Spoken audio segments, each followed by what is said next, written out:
La gata blanca, segunda parte.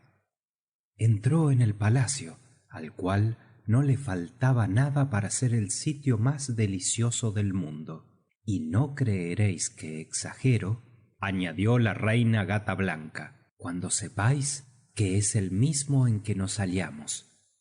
Otras dos hadas, un poco menos viejas que las que conducían a mi madre, la recibieron a la puerta con mucho agasajo, a las cuales rogó la llevasen inmediatamente al jardín y hacia las espalderas en que se hallasen las mejores frutas.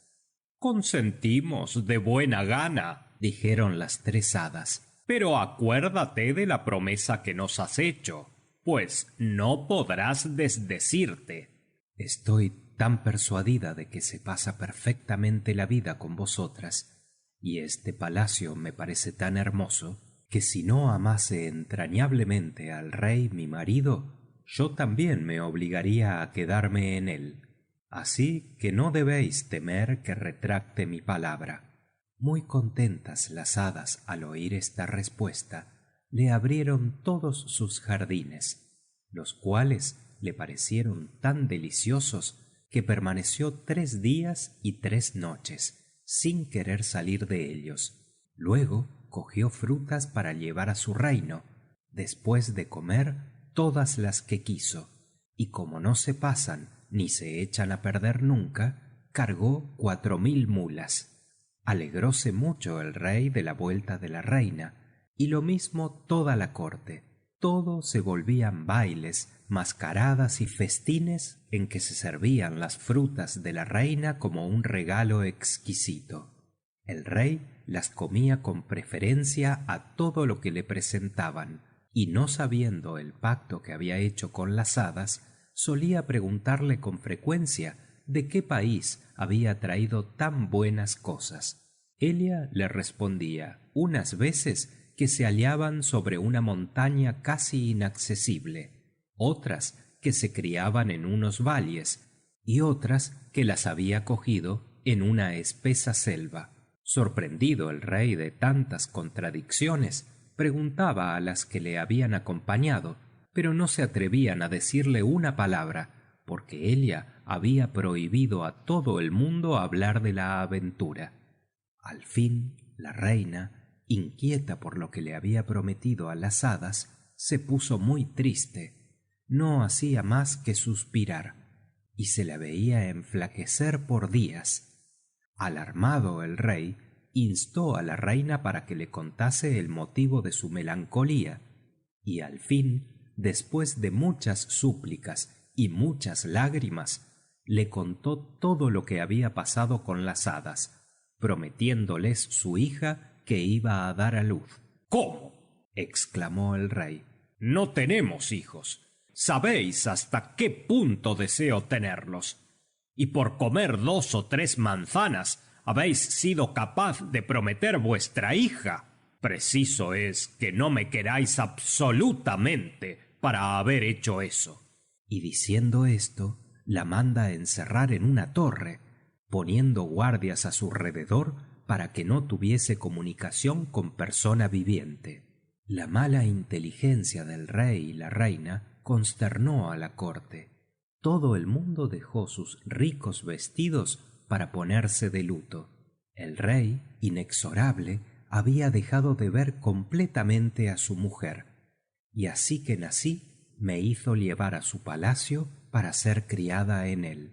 Las hadas, que no ignoraban nada de lo que pasaba, se irritaron, y deseando poseerme, pues me consideraban como cosa suya, decían que era robarlas el no cobijarme en su palacio como se había prometido. Antes de tomar una venganza proporcionada a la ofensa, enviaron una célebre embajadora al rey, suplicándole me entregase a sus embajadores para ser criada y educada por ellas. Los embajadores eran tan pequeños y tan contrahechos que no consiguieron persuadir al rey de lo que querían, así que les despidió de mala manera. Al saber las hadas el proceder de mi padre, se indignaron extraordinariamente y después de enviar a sus 6 reinos todas las calamidades que podían desolarle, soltaron un dragón espantoso que llenaba de veneno los sitios por donde pasaba y que comió los hombres y los niños. Viéndose el rey en el último apuro, se fue a buscar una hada amiga suya, tan vieja que apenas se podía mover de la cama, y le echó en cara que consintiera la encarnizada persecución del destino sin tratar de socorrerle. ¿Qué queréis que yo haga? Le dijo Elia. Habéis irritado a mis hermanas. Además de poder tanto como yo, raras veces obramos las unas contra las otras. Con que tratad de aplacarlas dándoles vuestra hija, que al fin les pertenece. Aunque el rey mi padre me amaba tiernamente, no viendo otro medio de librarse del fatal dragón, dijo a su amiga que consentía en darme a las hadas, puesto que le aseguraba que sería querida y tratada como princesa de mi clase, que traería también la reina a la corte, y así que le dijese a quién me había de confiar para llevarme al castillo de la hechicería. Es preciso, dijo Elia, conducirla dentro de su cuna a la cima de la montaña de las flores, y hasta podéis quedaros en las inmediaciones si queréis presenciar las fiestas que se harán para recibirla. El rey dijo que dentro de 8 días iría con la reina, que se lo avisase a sus hermanas las hadas. Así que volvió a palacio, envió a buscar a la reina, recibiéndola con tanta pompa y tanta ternura como cólera y arrebato al ponerla presa. Rogóle llorando olvidase los disgustos que le había causado, a lo que contestó la reina que ella se los había acarreado prometiendo imprudentemente su hija a las hadas, y que si alguna cosa podía servirle de excusa era el estado en que se encontraba. Al fin le dijo el rey que estaba decidido a ponerse en sus manos, designio que a su vez combatió la reina, pero viendo que nada consiguió y después de llorar y gemir mucho consintió en ello, y lo dispusieron todo para la ceremonia. Colocáronme en una cuna de nácar y perlas, y toda la corte me acompañó hasta el sitio designado. Desde que se empezó a subir la montaña se oyó una melodiosa sinfonía que se iba acercando, hasta que al fin se presentaron las hadas en número de 36. Llevaban una rama de olivo como signo de reconciliación entre ellas y el rey, pero cuando me tuvieron en su poder me hicieron tantas caricias que parecía que sólo vivían para hacerme feliz. El dragón que les había servido para vengarse de mi padre venía detrás de ellas, atado con cadenas de diamantes. Sentáronse encima las 3 hadas a quienes mi madre me había prometido, colocaron la cuna en medio de ellas y tocando al dragón con una varita desplegó sus anchas alas cubiertas de escamas, llevándonos de este modo a su palacio. Viéndome mi madre en el aire, expuesta sobre el furioso dragón, no pudo menos de gritar, pero el rey la consoló, asegurándole que su amiga le había prometido que no me sucedería ninguna desgracia, lo cual la apaciguó, por muy doloroso que le fuese perderme por tanto tiempo y por su culpa, pues si a Elia no se le hubiese antojado las frutas del jardín, yo hubiera permanecido en el reino de mi padre y no hubiese pasado los sinsabores que aún me faltan de contar. Habéis de saber, hijo de rey, que mis guardianes habían construido expresamente para mí una torre, en la cual había 1000 cómodas habitaciones para todas las estaciones del año, muebles magníficos, libros agradables, pero no tenía puerta, de suerte que había que entrar por las ventanas, que estaban muy altas. Sobre la torre había un jardín lleno de flores, de fuentes y emparrados. En este sitio, pues, me criaron las hadas con un esmero y un cuidado que excedía a lo que habían prometido a la reina, pues me enseñaban todo lo que convenía a mi edad y a mi nacimiento, llegando a tomarles tal cariño, como no había visto más que a ellas, que hubiera permanecido allí tranquila y contenta el resto de mi vida. Venían a verme, siempre montadas en el dragón de que he hablado. Me llamaban hija suya y yo creía serlo. Conmigo no quedaba alma viviente en la torre, si se exceptúan un papagayo y un perrito que me habían dado para divertirme, porque hablaban admirablemente. Uno de los ángulos de la torre daba sobre un camino hondo, lleno de árboles que le obstruían, de suerte que desde que estaba allí no había visto en él a nadie. Pero un día que me hallaba a la ventana hablando con mi papagayo y mi perro, sentí ruido. Miré por todas partes y vi un caballerito que se había parado para escuchar nuestra conversación.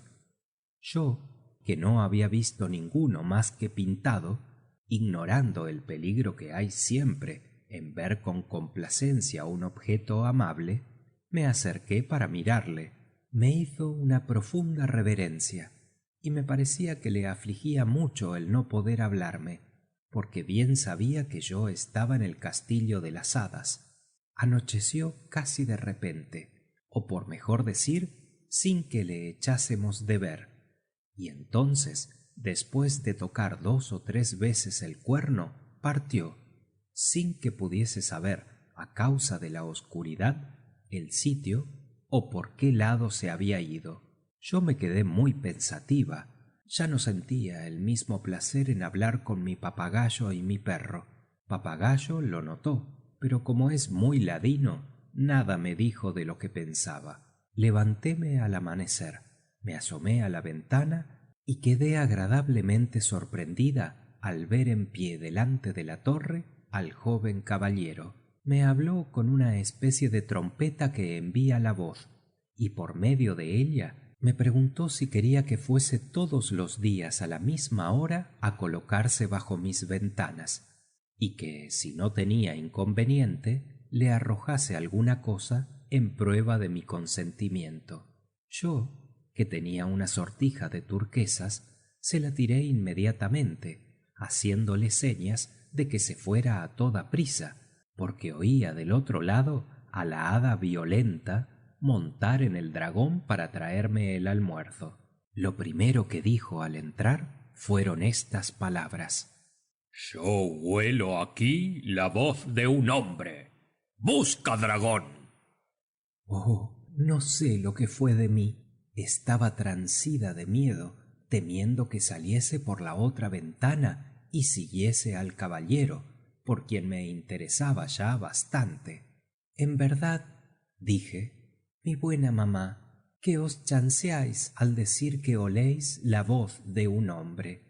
¿Acaso la voz huele a algo? Y suponiendo que fuese así, ¿quién es el mortal temerario que se atrevería a subir a esta torre? Lo que dices es cierto, hija mía, y me alegro verte discurrir tan bien. Me dio el almuerzo y mi rueca, diciéndome: No dejes de hilar así que hayas almorzado, porque como ayer no hiciste nada, se enfadarían mis hermanas. Así que marchó, tiré la rueca y subí al terrado para alcanzar a ver más lejos. Yo tenía un excelente anteojo de larga vista, y como no había obstáculos que me lo impidieran, miré por todos lados hasta que descubrí a mi caballero en la cima de una montaña, rodeado de una numerosa corte. Entonces ya no dudé de que era el hijo de algún rey vecino nuestro, y temiendo que si venía a la torre fuese descubierto por el terrible dragón, cogí a mi papagayo y le dije que volase hasta aquella montaña, que buscase al que me había hablado y le suplicase de mi parte no volviese, porque sabiendo la vigilancia de mis guardianas, Temía le jugasen alguna mala pasada. Papagayo cumplió su comisión como papagayo de talento. Todo el mundo quedó muy sorprendido al verle venir volando a posarse sobre el hombro del príncipe y hablarle despacio al oído. El príncipe sintió pena y alegría al mismo tiempo con la embajada. Hizo 1000 preguntas a Papagayo, y Papagayo le hizo a su vez otras 100, porque era naturalmente curioso. El rey le dio una sortija de diamantes, fabricada en forma de corazón, en cambio de la mía de turquesas. Justo es, añadió, que os trate como embajador. Aquí tenéis mi retrato, que os regalo. No le enseñéis más que a vuestra encantadora ama. Y diciendo esto, le ató al cuello el retrato, trayendo la sortija en el pico. Fácil es calcular la impaciencia con que esperaría a mi pequeño correo. Me dijo que aquel a quien le había enviado era un rey poderoso, que le había recibido perfectamente, que podía estar segura de que no vivía más que por mí, que por mucho peligro que corriese al venir al pie de la torre, estaba resuelto a arrostrarlo a trueque de verme. Turbada extraordinariamente con estas noticias, me eché a llorar. Las hadas que vinieron a verme lo notaron, y creyendo que me fastidiaba, determinaron casarme con un esposo de raza mágica. Después de hablar de varios, se fijaron en el reyesuelo Migonet, cuyo reino distaba 500 leguas del palacio.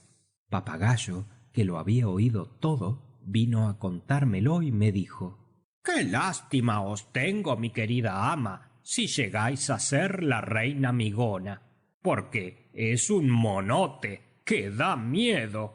¿Acaso le has visto tú, Papagayo? Ya lo creo, respondió. como que me he criado sobre la misma rama que él. ¿Cómo sobre la misma rama? Repliqué. Sí, dijo, porque tiene los pies de águila. Lo que acababa de oír me afligió y no pude dormir en toda la noche. Papagayo y Tustús estuvieron hablando conmigo, quedándome un poco dormida al amanecer. Me levanté temprano y asomándome a la ventana vi al rey que me tendía los brazos y que me dijo por medio de su trompeta que no podía vivir sin mí, que me suplicaba discurriese la manera de salir de la torre o de entrar él, que ponía todos los dioses y todos los elementos por testigos de que se casaría inmediatamente conmigo y que sería una de las reinas más poderosas del universo. Envié a Papagayo a decirle que lo que deseaba me parecía casi imposible, pero que sin embargo, fiada en su palabra y en sus juramentos, procuraría complacerle. Lisonjeado con esta esperanza, se retiró lleno de alegría. Pero al reflexionar yo en lo que acababa de prometer, me encontré en el mayor apuro del mundo. ¿Cómo salir de aquella torre sin puertas y sin otro auxilio que Papagayo y Tustús? Resolví, pues, no intentar una cosa imposible, y así se lo envié a decir al rey por Papagayo. Al oírlo, quiso matarse a su vista, pero al fin le encargó que o fuese a verlo morir o le aliviase su dolor. Cuando me contó lo que había pasado, me afligí más de lo que estaba. Vino helada violenta, y encontrándome con los ojos hinchados y rojos, me dijo que yo había llorado, y que si no le confesaba el motivo, me quemaría viva, porque todas sus amenazas eran siempre terribles.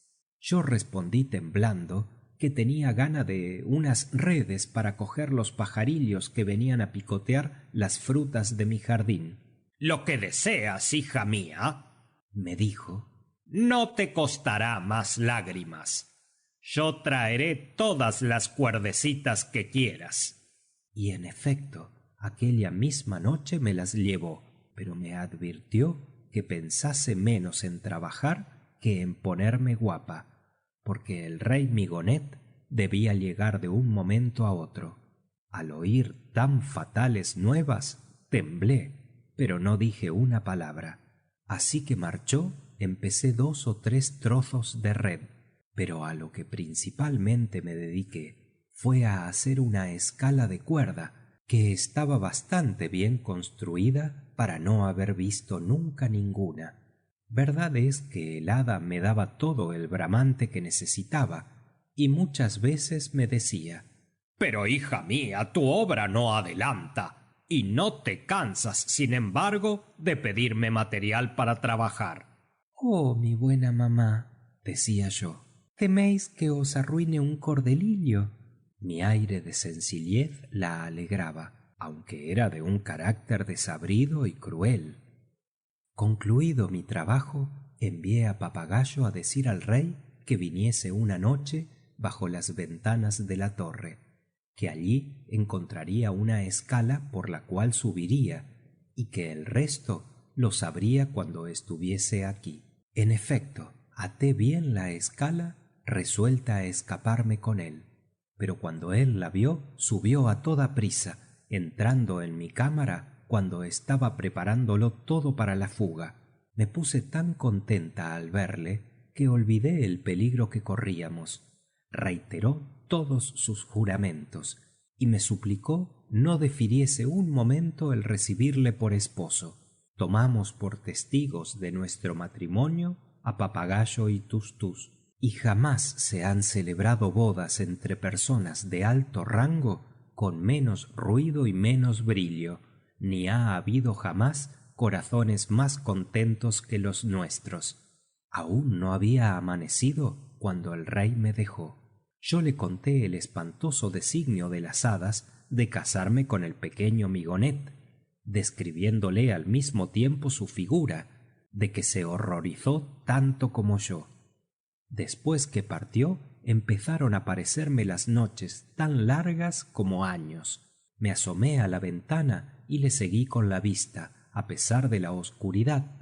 Pero cuál fue mi sorpresa al ver en el aire un carro de fuego tirado por salamandras aladas, que iban tan deprisa que apenas podía seguirlas con la vista. Este carro iba escoltado por varios guardias montados en avestruces. No tuve tiempo para ver bien el mascarón que de tal modo surcaba los aires, pero me figuré desde luego que sería un hada o un encantador. Poco después entró en mi cuarto el hada Violenta. «Buenas noticias te traigo», me dijo. «Tu prometido ha llegado hace algunas horas, con que prepárate a recibirle. Aquí tienes vestidos y piedras preciosas». «¿Y quién os ha dicho», exclamé, «que yo quería casarme? Pues sabed que no es tal mi intención. Así podéis despedir al rey Migonet, pues fea o bonita no me peino para él». «Oiga, oiga», dijo el hada colérica, «la rebeldilla, la cabeza sin seso. Yo no entiendo de burlas ni de excusas». «¿Qué es lo que me haréis?», repliqué yo. «¿Puede verse nadie más tristemente que yo en una torre con un papagayo y un perro?» «¡Ah, ingratilla!», dijo el hada. «Y qué poco mereces los cuidados y las atenciones que se han tenido contigo. Bien decía yo a mis hermanas que al cabo recogeríamos una triste recompensa». Enseguida fue a buscarlas y les contó nuestra disputa, de la que quedaron muy sorprendidas. Me sentía tan orgullosa de poseer el corazón de un gran rey que despreciaba a las hadas. Así que no quise vestirme y me peiné al revés para que Migonet me encontrase fea. Nuestra entrevista se verificó en el terrado, presentándose él en su carro de fuego. Desde que hay enanos no se ha visto ninguno tan pequeño. Andaba con sus pies de águila, apoyándose sobre 2 muletas de diamantes. Su manto real no tenía más que como una media vara de largo, y le arrastraba la tercera parte. Su cabeza era muy gorda y su nariz tan grande que encima llevaba una docena de pájaros, cuyo canto le alegraba. Sus orejas subían un codo más altas que la cabeza, pero apenas se notaba a causa de una alta corona puntiaguda que llevaba para parecer más alto. La llama de su carro asó las frutas, secó las flores y agotó las fuentes de mi jardín. Apenas me vio, se dirigió a mí con los brazos abiertos para abrazarme. Yo me mantuve muy derecha, y tuvo su escudero mayor que hablarle, pero así que se acercó, eché a correr a mi cuarto, cerrando las puertas y las ventanas, de suerte que Migonet se retiró a casa de las hadas muy indignado contra mí. Pidiéronle 1000 perdones por mi descortesía, y para aplacarle, porque era muy terrible, resolvieron llevarlo por la noche a mi cuarto, mientras yo estuviese en la cama, atarme de pies y manos y ponerme con él en su maldito carro. Dispuesto así el plan, apenas me regañaron por mi sequedad y me dejaron. «¿Sabéis, ama mía?», me dijo mi perro, «que no me anuncia nada bueno el corazón». Yo, burlándome de sus presentimientos, esperé a mi esposo, que no tardó en venir. Le eché la escala de cuerda, resuelta a volverme con él, y él subió y me dijo 1000 cosas agradables. Estábamos hablando juntos con la misma tranquilidad que si nos hubiésemos hallado en su palacio, cuando de repente vemos hundirse la ventana de mi cuarto. Las hadas entraron sobre su terrible dragón, y Migonet en su carro de fuego, seguido de todos sus guardias con sus avestruces. El rey, sin asustarse, puso mano a la espada y me trató más que de protegerme contra aquella furiosa aventura, pero aquellas bárbaras criaturas lanzaron al dragón sobre él y a mi vista le devoró. Desesperada con la muerte de mi esposo, me arrojé en la boca de aquel terrible monstruo para que me tragase como acababa de tragar todo lo que amaba en el mundo. También él lo deseaba, pero las hadas, más crueles que él, no lo permitieron. «Es preciso», exclamaron, «reservarla para penas mayores. Una muerte pronta sería un castigo muy dulce para esta indigna criatura». Y tocándome con su varita, me vi al instante convertida en gata blanca. Me trajeron a este soberbio palacio que perteneció a mi padre, transformaron a todos los señores y señoras del reino en gatos y gatas, dejando algunas a quienes no se veían más que las manos, y me redujeron al deplorable estado en que me visteis, haciéndome saber que no me libraría de mi gatífica figura más que con un príncipe que se pareciese exactamente al esposo de que me habían privado. Esta semejanza la he encontrado en vos, señor, y así que os vi me llamó la atención. Entonces ya sabía todo lo que había de suceder, así como sé hoy todo lo que sucederá, y por lo mismo sé que van a concluir mis penas. ¿Y las mías, bella reina?, dijo el príncipe, ¿serán de larga duración? Os amo ya más que a mi vida, señor, dijo la reina. Partamos al palacio de vuestro padre y veremos si consiente en lo que deseáis. Dicho esto, salieron del brazo y montaron en un carrito mucho más magnífico que los que él había visto hasta entonces, correspondiendo a él el resto del equipaje, pues los bocados de los caballos eran de esmeraldas y las hebillas de diamante, cosa que quizá no se ha visto en el mundo más que esa vez. No hablo de las agradables conversaciones que pasaron entre la princesa y el príncipe durante el camino, porque si ella era una maravilla de belleza, no lo era menos de talento, y el joven príncipe no le cedía a ella en nada, así que se les ocurrieron cosas admirables que contribuyeron a hacer el viaje corto. Cuando llegaron cerca del palacio en que debían aliarse los dos hermanos mayores, la reina se metió dentro de una pequeña roca de cristal, con las puntas guarnecidas de oro y rubíes. Estaba rodeada de cortinas para que no la viesen, y era llevada por jóvenes guapos y ricamente vestidos. El príncipe se quedó en el lindo carrito, desde el cual vio a sus hermanos pasearse con princesas de una belleza notable. Así que le reconocieron, se adelantaron a recibirle, preguntándole si traía la hermosa dama que le había pedido su padre. Él les dijo que habiendo sido tan desgraciado que no había hallado en todo su viaje más que feas, lo que traía era una gatita blanca. —¡Una gata! —le dijeron, riéndose de su simpleza. —¿Teméis que los ratones nos coman el palacio? El príncipe contestó que efectivamente no debía hacer un presente de aquella naturaleza a su padre, pero que no había encontrado otra cosa. Y dicho esto, tomaron el camino de la ciudad. Los dos príncipes mayores montaron con sus princesas en calesas de oro y azul, tiradas por caballos adornados con plumas y penachos, de modo que formaban una cabalgata brillante. Nuestro príncipe iba detrás, seguido de la roca de cristal, que todo el mundo miraba con admiración.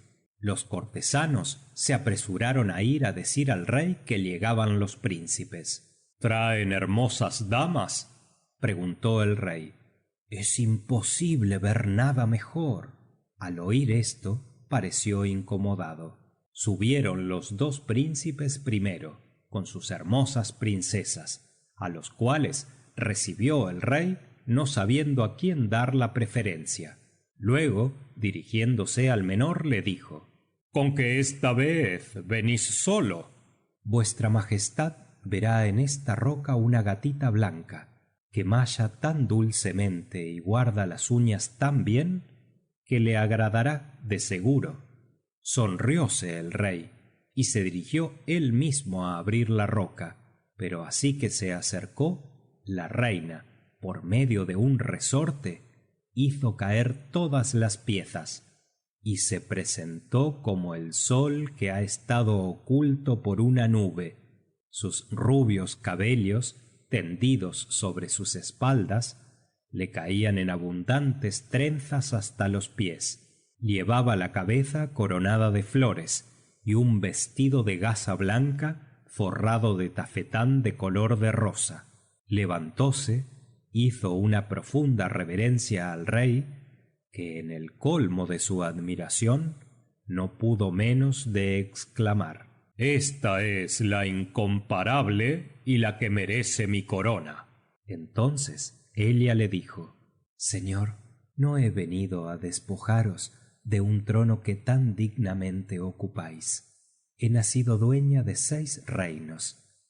Permitidme, pues, que os ofrezca uno, y otro a cada uno de vuestros hijos.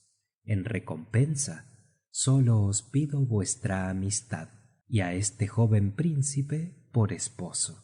El rey y la corte lanzaron al oír esto gritos de sorpresa y admiración. Celebróse el matrimonio inmediatamente, así como el de los otros 2 príncipes, de modo que la corte pasó una porción de meses en diversiones y placeres. Después, cada cual se marchó a gobernar sus estados. La gata blanca se inmortalizó, tanto por sus bondades y larguezas como por su raro mérito y su belleza. Moralidad: de caprichos, huid. Quien se encapricha suele perder su dicha, y hacer su perdición por un capricho. Quien se encapricha, pues, lo dicho, dicho. Fin de La gata blanca.